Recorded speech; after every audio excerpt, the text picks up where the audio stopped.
This 1-hour course will help you address key issues and problems that are associated with managing time. You'll learn how to evaluate your use of time. And when we talk about evaluating your use of time, what we consider is how you're using your time currently and what are some ways you can implement some key strategies in order to use your time more effectively. Also, we'll take a look at prioritizing your goals and objectives.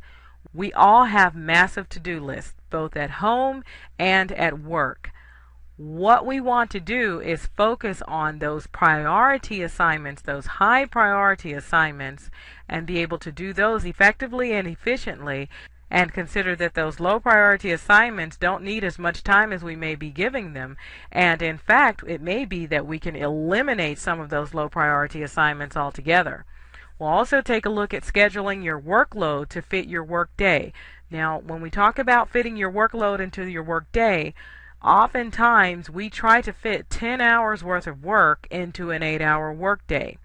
There are ways to maximize your time and reduce the amount of time that you're spending on certain projects.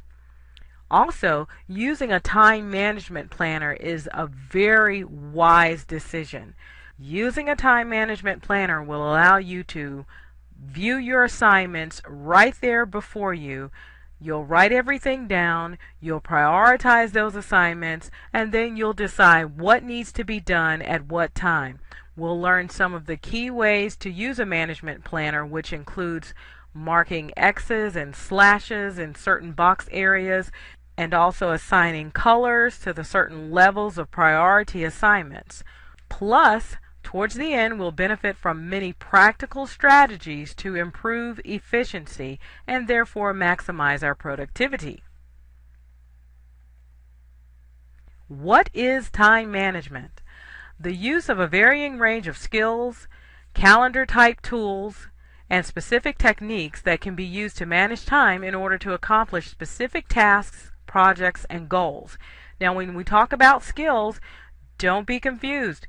Time management is a skill. It takes practice. It takes discipline. The calendar type tools that we'll talk about is basically that management planner that we discussed earlier. The time management planner is key because you will always know what you're doing at what time, and furthermore, you'll set yourself a timeline to have some other completions done. Specific techniques. There are some techniques that you can use to maximize your time. One of the key techniques is to stay on task and on focus by minimizing distractions and interruptions that may occur during your workday, and we'll talk about that a little later. Time is essentially used to do two things: prioritize events and then balance work and personal goals. So, it's not just about organizing your workday, but it's also managing your work life as a whole. Time costs money. How many of us have heard this term? Time is a very valuable resource. It can be used to a greater advantage if analyzed regularly. Now, we talked about time is money, so let's consider this principle. There is usually a cost that is attached to time. We see it when we do work in commissions, where you are paid a percent of the sales that you're able to produce. If you maximize your time and make more sales, then you'll make more money. Then also there's a situation of pay according to production. When we talk about pay according to production, it may be that you're on a work assignment where you're being paid to produce a certain amount of product. Usually the employer offers incentives on this type of work environment where the more you produce, the more you're paid, and then there also are some key benchmarks that you are encouraged to meet to even maximize your pay further along. Also, a very important thing to consider when we talk about time is money is missing payment deadlines. Now, you may not consider this as being associated with time is money, but let me tell you how it plays in. When we talk about time is money, think about deadlines, payment deadlines that could be missed. You were given a certain time to get that payment in. And when that timeline or that deadline is not met, then you're assessed a penalty or a monetary fee, in which case time is money, because you let time pass by and that deadline passed by, and now you're being assessed a fee for that missed time deadline. So, what we talked about earlier and what we're going to do now is consider how you can evaluate your use of time. What affects how you use your time? Consider your attitude towards time. Do you take your deadline seriously? Do you arrive at work on time each day? Do you make your other appointments and meetings on time? Your attitude towards time affects how productive you are in a given day. Now, what habits do you have that affect your use of time? Do you underestimate how long it will take you to get a certain project done, or how long it will take you to travel to a certain location? These are some pretty bad habits that often affect how we use our time and leave us feeling inadequate in some areas of achievement. Do you think about work that needs to be done when it's time for leisure? Now, when you're taking your leisure time, it should be a time where you can put everything aside, perhaps the cell phone, the computer, and just relax and take leisure time. But if you find that during your so-called relaxed time or relaxing time, you are actually thinking about what needs to be done at the office, who you need to call, who you need to email, what assignments need to be turned in, then you're not actually enjoying your leisure time and you're not actually managing your time wisely. So some questions to ask yourself is, are you often early to work or scheduled events, or are you often late to those events? Also, do you frequently miss deadlines because you underestimated the time it would take to complete the task? If so, it's time to manage your time more wisely. New technologies such as the internet, email, cell phones, and social network are now a large part of our daily world. What used to take days or hours to complete is now able to be done and processed and sent away in a matter of seconds in some cases. But this can be a very misleading concept, because when we think about being able to do things quicker, we tend to pile on more things into our day, and then we're left with a lot of assignments, a lot of objectives, many of them not being met, and then that leads to frustration.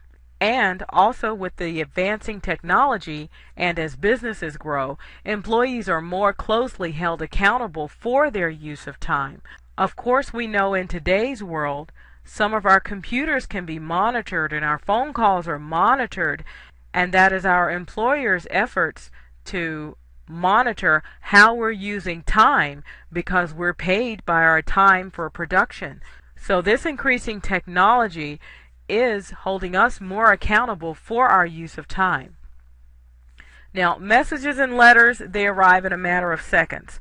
Phone calls can now be answered while we're driving the car. It used to be that we'd have to wait until we got to our chosen designation to be able to make those phone calls, but now they can be made practically anywhere we are. More technology amounts to more pressure to get everything done, because now there are few excuses as to why we couldn't make the phone calls, or why we couldn't send the letters or the messages or the memos or get in contact with certain people, because technology is making everything so readily available to us now. So why is there more pressure? Usually because you've underestimated the time it would take to do what would seem to be a quick task, and now it has been added in to your assignments that were already there, and therefore you have mounting responsibility and seemingly less time to do the things that you need to get done. Now, we'll talk about analyzing your use of time. Here's what we'll do. We'll start by keeping a 1 to 4 week record of your use of time. And when I talk about keeping this record, I mean recording exactly how you used your time in a given day.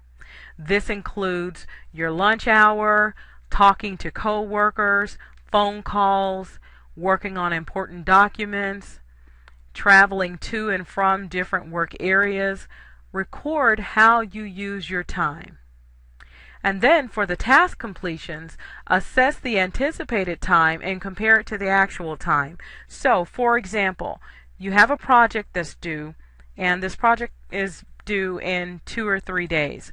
What you've chosen to do is assess how much time that certain project would take. And so we'll look at it takes 3 hours. We'll say it takes 3 hours to do this project.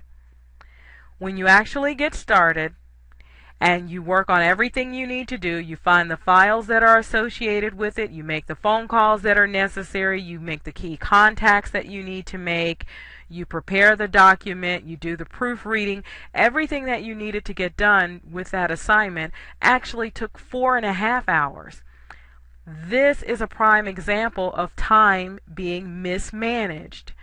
You have to consider every key area that is involved with this assignment and make sure that you're assessing the time properly. To anticipate that something would take 3 hours when it actually takes 4.5 hours is a gross misunderstanding of how your time should be used. And you need to look at ways to either minimize the time that it takes to do the assignment, perhaps by having all of the things that you need there before you, or you need to be more realistic and understanding that the 3-hour assignment that you anticipated is actually a 4.5-hour assignment because of the different intricacies that are involved in doing the assignment. Now, as you record your use of time, be sure to include those moments where you find gaps in your time. It may be that for a 10 or 15 or 20-minute period, you weren't doing anything. There was no productivity going on there. You need to work on replacing that time with productive work or activities, because as we'll learn later, there's actually a time that you'll schedule in for breaks. So they don't need to happen haphazardly. They need to actually be planned. And as you record your use of time, make notes of the times that you find yourself off task. Determine what percentage of your day is wasted time. Where do you lose focus? How do you lose focus? What are ways that you can stay on track to be more productive? Now, the 4 steps to analyze your use of time are as follows. Step 1. Make a list of how you plan to spend your time.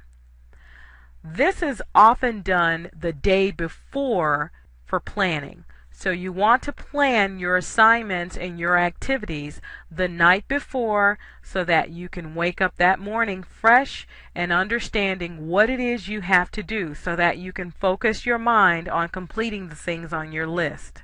Step 2 is to prioritize your activities by levels of importance. Now, when we talk about prioritizing, we'll discuss those levels. Assigning levels of importance. Let's take a look at level 1. Level 1 is your high level or urgent assignments. These are the things that need to be done right away. That could be contacting a client, writing a report that needs to be due for documentation of the week's activities, whatever it may be. It's high level, it's urgent, it's a major project or task, and it needs to be done, and it needs to be done right and efficiently.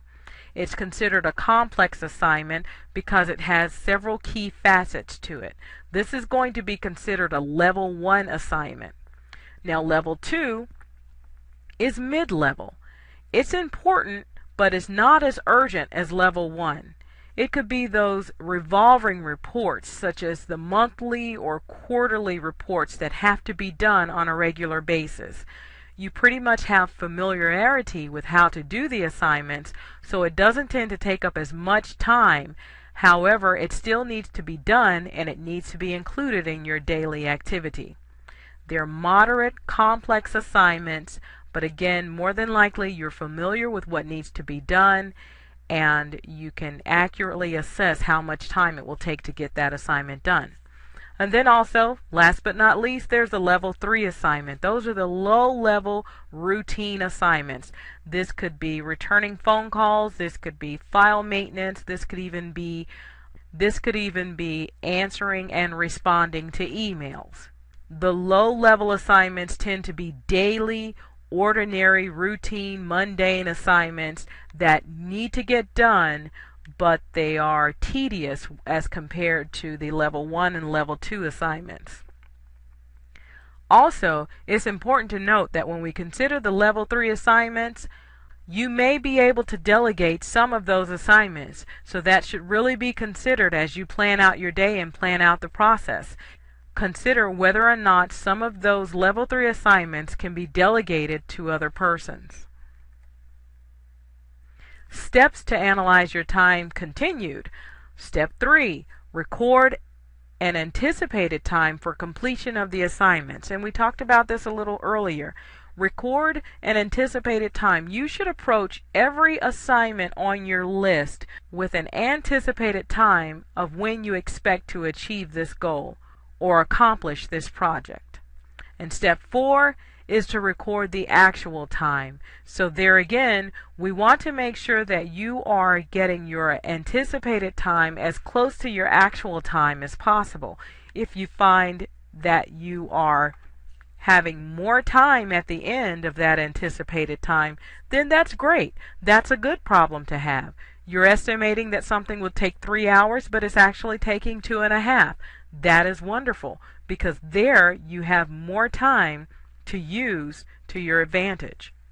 When you start to look at your projects in terms of time, you'll find that this is a real eye-opener for people that try to guess their time schedule instead of actually keeping a realistic record of actual results. How well do you manage your time? As you evaluate your recorded use of time, you should allot the following percentages for your assignments or tasks. Level 3, remember those were the ordinary, routine, and typically mundane daily assignments. You want to give 10 to 15% of your time to level 3 assignments. And then you'll have level 2, those rotating or revolving assignments. You want to give 20 to 25% of your time to your level 2 assignments. And then there's level 1, those high priority major assignments. Your day should consist, 60 to 70% of your day should consist of those major tasks and assignments that are crucial to your productivity in your work environment. What next? Now that you've gotten an accurate assessment of your use of time, you should assign a percentage to how you use your time in each area. So what I mean here is, now that you understand how you use your time and what are all the things on your list, now you're able to put them in levels of 1, 2, and 3. And as you place those in levels of 1, 2, and 3, and you've anticipated how much time it should take to do each of those assignments, match up your percentages. Make sure that 50% of your day is not being devoted to those level 2 or level 3 assignments. Make sure that 50% of your day is not being devoted to those level 1 routine low priority assignments. So this may mean that you need to redefine your workday. Reestablish where your priorities are and what's more important. Assess whether there are items on your list that can be eliminated altogether. I say this more and more because you have to understand that there may be some things that you're doing because they are good to do, but they may not necessarily be things that actually need to get done each day.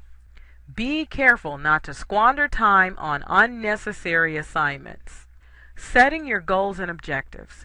You have to know what you want to achieve in order to decide how best to achieve it. It is unrealistic to think that you can write a list of things to do without understanding what your goals and objectives are. So you need to be clear about your goals and objectives. What are you expecting to accomplish today, tomorrow, next week, next month, next year? What are your goals? How do your daily plans add up to completion of those long-term goals? When we talk about long and short-term goals, We consider that these goals could be for your professional life and for your personal life. Understand that this is a time management process and you can't have one without the other. You can't have perfectly managed time in your professional life and not have it in your personal life. The two need to go hand in hand. As you make your list of things to do, both in your professional and personal life, again, we come back to making efforts to shorten your list or even combine some items if possible. Sometimes looking at a long and exhausting list can be frustrating. You look at the list and you consider, wow, this is a lot of stuff and you look at the list and you consider that there are so many things on that list and there isn't possibly enough time to get everything done. So, we want you to consider combining some of the items or eliminating some of the items. Do what you need to do to get a realistic list that you're comfortable with, that you feel that you can meet your goals and meet your objectives and be happy about it. So, consider what it will take to make those goals a reality. Set a timeline of when you'd like to target achievement of those things that you've written on your list. A note about tackling long-term goals. Long-term goals can be far off. They can be a week, a month, several months, or even a year off. When we consider long-term goals, it can be easy to lose focus on what's important, and it can be easy to lose focus on why we're doing what we do. So when we consider those long-term goals, the plan there should be to achieve the goal in small increments. Here's an example. If you have an assignment that's going to take 8 hours, you can schedule to complete parts of that assignment 2 hours a day over a 4-day period. And by the same token, if it's an assignment that's going to take 8 months, you can plan on doing certain things over a 2-month period and then add on another 2 months to that and decide what things you'll do in that time period. So see, this is how you want to stay focused on your long-term goals. You want to break it down into a clear plan, into small increments of how you want to achieve each part of this long-term goal assignment. Time-saving tip.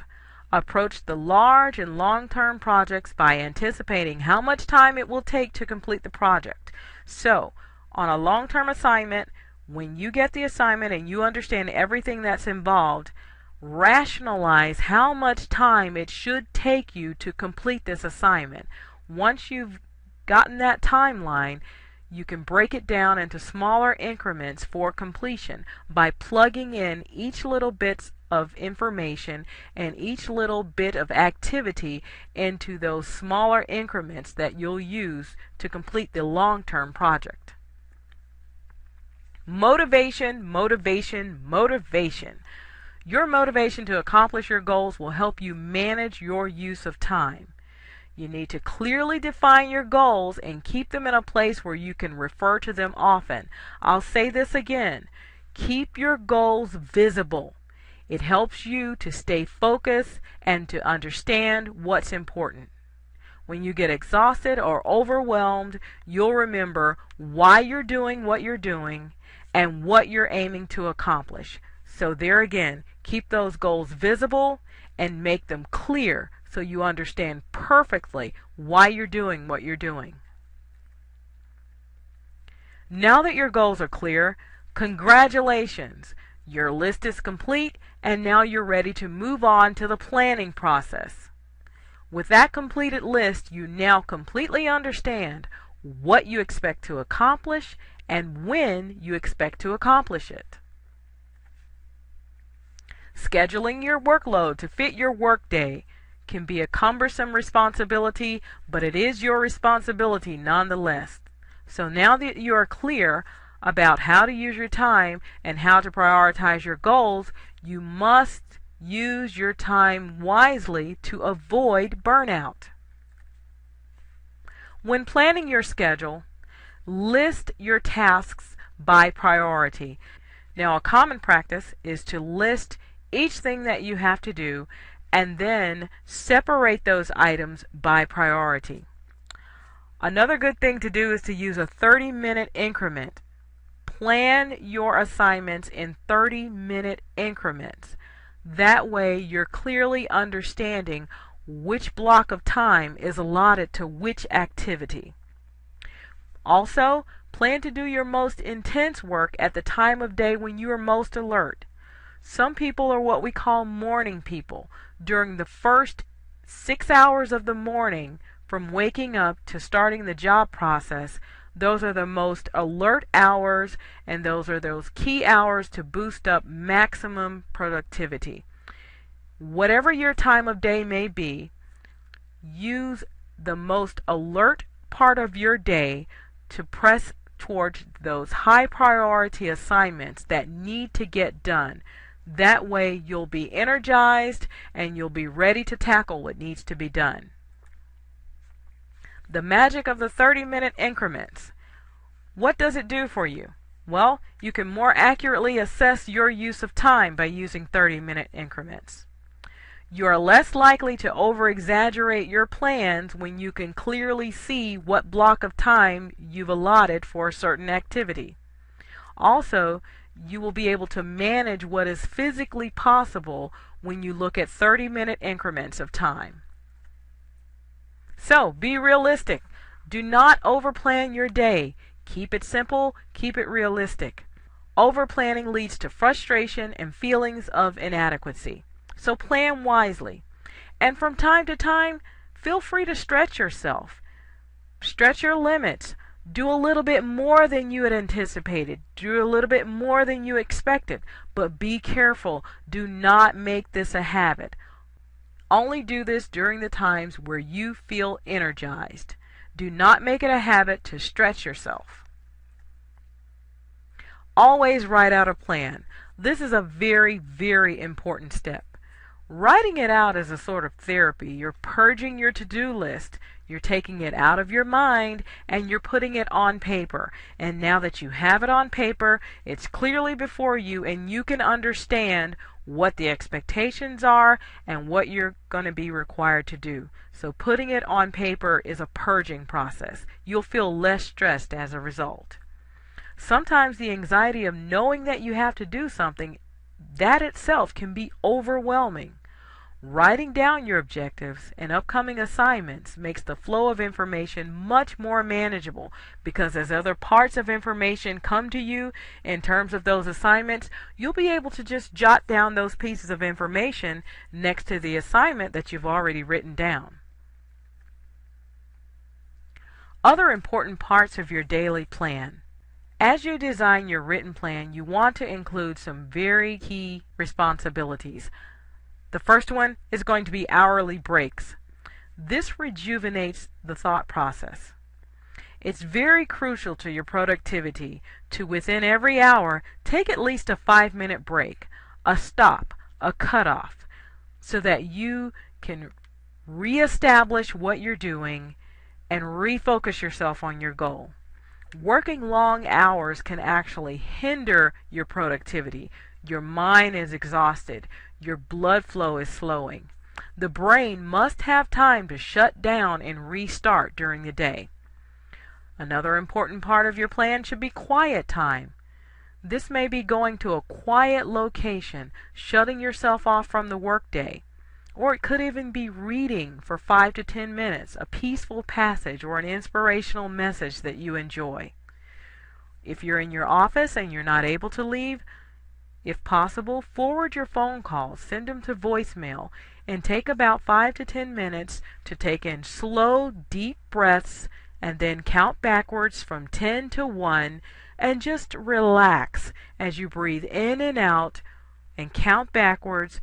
Take slow, deep breaths and just relax. You'll find that at the end of that count, you'll feel more energized and you're able to restart, reload your engine to start your assignment again. And meal times, very important. Breakfast is an important start to the day and it often leads to good blood flow to the brain. Also, throughout the day, it's important to have healthy food choices for your snacks and your meal times. Handling interruptions. Although you've planned the perfect day, you can't always avoid interruptions. Your coworkers are going to come into your office, you're going to get phone calls, there's going to be an assignment that needs to be done right away, a customer that needs to be handled now. These are things that happen. So here's how you handle that. You immediately reprioritize your list when these type of emergencies occur. Don't feel as though you're being taken away from something that really needs to get done, because within your planned day, there's always something that can be put off to the next day, or that can be rescheduled, or the time can be shortened for the assignment. There's always something in your day that can be rearranged. So usually, there are things that can be moved to another day so that you can fit in this emergency in order to have a more productive day that you're currently having. So when we're reprioritizing for emergencies, again, move the things on your list that are less urgent. Take a few things off, fit in this emergency. Reschedule and make time for the new emergency, and then make note of your decision to rearrange your timeline for the activity that you determined was less urgent. Okay? So there again, make note of that. When you reprioritize for emergencies, it's important for you to remember that you're not necessarily off track. When we reprioritize due to emergencies, this is called balancing, not procrastinating. So sometimes the way you evaluate certain things will control how you feel about doing what you do. So there again, an emergency doesn't have to be something that throws your entire day off. It could be just a simple process of rebalancing your workday to fit in an emergency, but still having everything clearly before you with an understanding that you've set aside some of the less urgent assignments to be done at a later time. What about time management planners? Time management planners are excellent. They're a superb means of using time wisely. It's one of the most effective strategies for managing time because it allows you to manage all of your time in a given day. Two main benefits of using a time management planner are planning can be done on paper or computerized software, and it's readily available. There are so many new and innovative ways to plan our time. We can use the standard time planner, which is a book, usually a book with pages that list give us the opportunity to list the task, the assignment, the time increment, and check off whether or not it was completed or in process. Another helpful tool is the Google Calendar. The Google Calendar will allow you to place the events that you need to have done into the different time slots on the Google Calendar, and what's unique about it is that it will email you when it's close to time for those projects to be done, and you can get a constant email reminder of the things that you need to get done, and therefore use your time more wisely with these reminders. Number 2, with a planner, you can view your time by the minute, the hour, the day, the month, the week, or even a year, and you can have all of this at a glance. It's remarkable to be able to pull up some software or to flip open a page and see what needs to be done a month down the line or several months down the line. And this is the grand opportunity that you'll have by using a time management planner. In order to use this planner effectively, you must take the time to record the information. I'll say that again. As a person that's concerned about time management, you must take the time to manage your time. So take the time to record the information that needs to be recorded into this planner. You must review it on a daily basis. You have to see everything that you're responsible for on a daily basis so that you can understand where your priorities lie. You must check off each task upon completion. Now, this is a very therapeutic process because as you are able to check off things that have been done, you feel a sense of completion and a sense of confidence about your being able to stay on time and stay focused. How do you use a time management planner? Develop a system to identify the 3 levels of importance as you list them. Now, you remember your levels. The levels are level 1, which is the routine, mundane assignments, the level 2, which is the important assignments. Typically, they're rotating or revolving assignments, monthly, quarterly. And then there's level 1, which is the high priority assignment. Those are the assignments that are typically long-term, but whether or not they're long or short-term, they're still major projects that have to be done. They are crucial to your work environment. So assign and identify the 3 levels of importance as you're listing them in your planner. You could use a different color highlighter for each level if you like, or another option is to place an asterisk, a star, or some other symbol next to the assignment to classify it as a level 1, 2, or 3 assignment.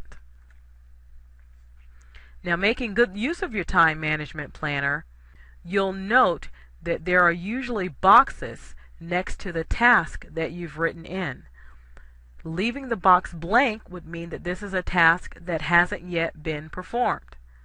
Placing a slash into the box would mean that this is a task that is currently in progress but not yet complete. And then placing an entire X in the box next to the task would indicate that this job has been completed. So theoretically, when you open your planner and you see tons of X's there, that shows you that you're completing things, that you're managing your time. As you use your time management planner, write out what needs to be done exactly. And then remember to schedule those breaks. Set a firm start and stop time for your day. And this is very important. A lot of us end up taking our work home, but this doesn't always have to be the case if we manage our time wisely during our workday. Balance your schedule with the proper proportion of the level 1 to 3 assignments. Ways to stay focused on your goals. Never overbook yourself. Be sure to include ample travel time when it's applicable, and this means to meetings and other events. Include the time that it will take, whether it's getting gas or dropping off or picking up co-workers on the way. Be as accurate as possible as you can when you are allotting your time or your travel time to and from your meetings. Also, plan to prepare your paperwork and any other documents for the meeting ahead of time. Have them printed and ready to go. Don't wait until the last minute and try to do these things just before the meeting. When planning for your long-term goals, it's a wonderful idea to use a whole page, 1-year calendar or a 1-year wall calendar to mark target dates for completion of certain tasks that are related to your long-term goals. You can highlight the incremental tasks, such as those that are to be done bi-monthly or quarterly. So that way, especially with a wall calendar, when you walk into the room, there are already these highlighted blocks in certain months so that you know and understand that these are some important deadlines that are coming up. They are typically routine deadlines, and you can use yet another color for a deadline that is not routine but something that has come up that you still are responsible for. You can have that wall calendar there, and at a glance you'll know that some things are coming up and you need to start focusing your attention to them. Other practical strategies to improve your use of time. Decluttering your workspace is always a good idea. Have on your desk only the items that you're using at the moment and have other things filed away. And when considering deadlines, don't look at a deadline as intimidation or as pressure. Look at a deadline as a beneficial strategy that is helping you to stay focused and get your goals accomplished. Mail is to be opened immediately. Decide if the contents of the letter should be handled now or if you should place them on your to-do list. Email. File it into categories such as read now, read later, respond now, respond later. Designate a time to read and respond to emails. This is a very important part of managing time because emails come in all throughout the day, and if we keep that email box open, we're working on certain assignments and the email pops up, we want to check the email and we're easily distracted from doing the thing that we were currently doing. So set aside time to check and respond to email, and when that time is over, shut the email down so that you can work on the next task on your list. The same thing can be said for phone calls. Consider using a time limit for your phone calls, if at all possible. And when you're returning phone calls, choose a time of day that works well for you where you can return your phone calls all at once and then get back to the task at hand. Files should be kept clearly organized so that others can file documents away for you if ever needed. Clearly label what category the files are to go to so that you can help others to help you. Meetings. Meetings should be recorded on your calendar as soon as you find out about them. Plan enough time to arrive to the meeting early with any necessary documents already in hand. Distractions. Whether it's a co-worker interrupting you to get important information or whether it's a phone call, you have to determine that you're going to complete your work and that you're going to minimize your distractions. Make it clear to your coworker that you're working on an important assignment and right now it's your job to stay focused on it. Time estimates are very effective for controlling your use of time. Develop a habit of anticipating how much time you need to complete a task. When the phone rings, anticipate how much time you expect to be on a phone call. When you're checking email, anticipate how much time you expect to be looking at those emails, answering those emails, and then shutting it down. When you have other reports to do or you're given an assignment, make it a habit to attach a time to that assignment. As you're making efforts to control your time, try to stick to the allotted time that you've anticipated, and if you finish sooner, that's all the better. As you are evaluating your assignments, you should be able to distinguish those assignments that are more important. Don't get caught up in tasks that are time wasters. Be sure to focus the majority on your time on the things that are more important, and the things that are less important should require less time to complete. Bad habits include a poor respect for time. Make a commitment to plan ahead. Arrive to work early each day.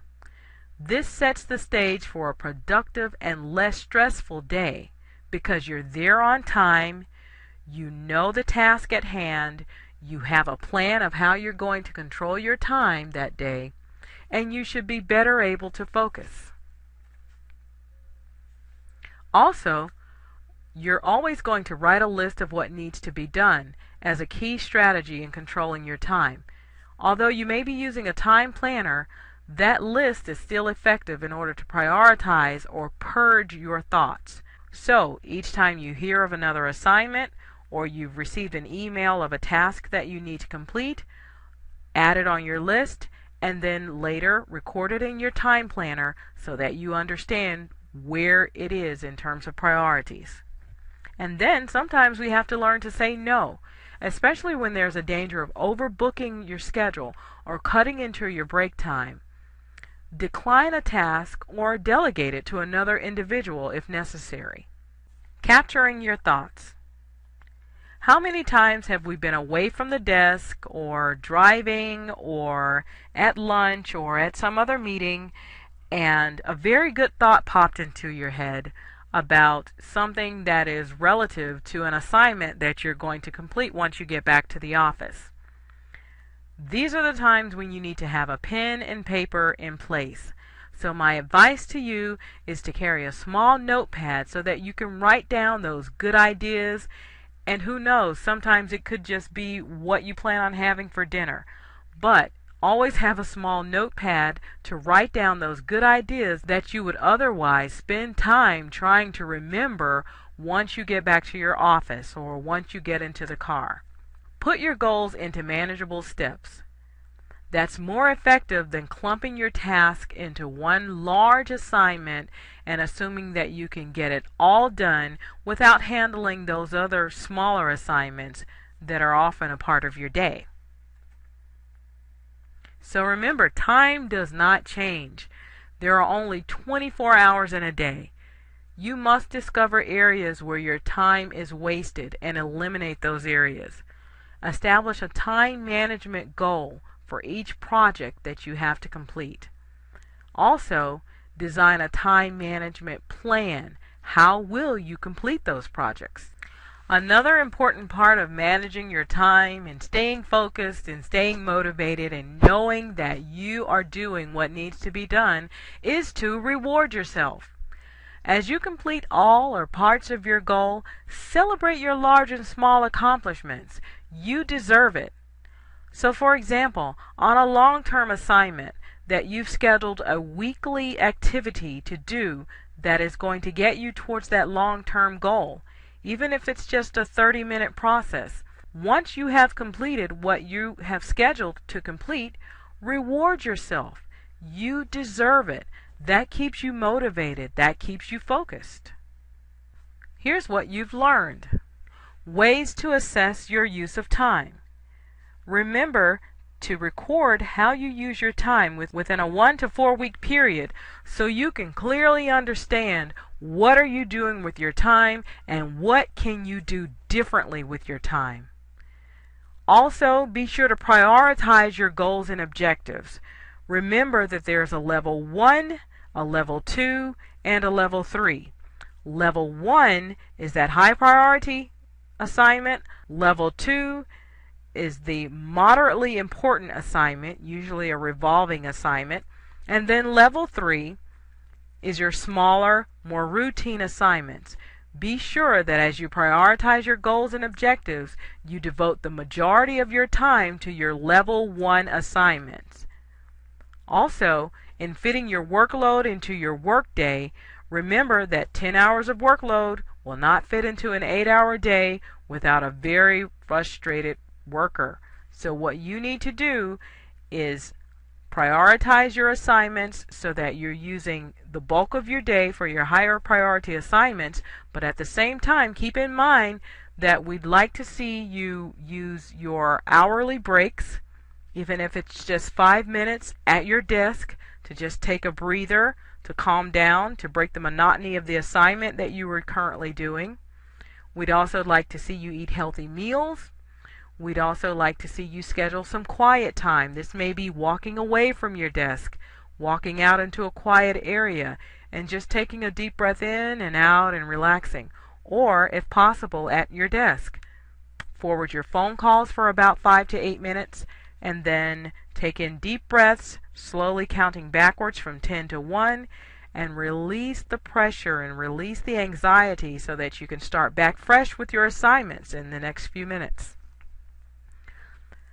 Also, fitting your workload into your work today, be firm about a work schedule. Set a time to start your day, set a time to stop your day. Try to stick to that firmly. Also, consider the effective use of a time management planner. You can categorize your assignments by level 1, 2, and 3. You can record what you'd like to do for the day in 30-minute increments so that you can clearly understand what you should be doing at what time. Also, as far as strategies to maximize your use of time, remember that you want to write down things that you need to do as soon as you learn about them. Keep a notepad with you so that you'll remember some things that you thought about when you were away from your desk or away from those activities. And when planning for meetings, plan your travel time effectively. Give yourself enough time to have all of your documents ready and to travel to your location and be there 15 minutes early. Thank you for attending our webinar today. I hope you've gained some valuable advice on managing your time. You have just attended Strategies for Successful Time Management.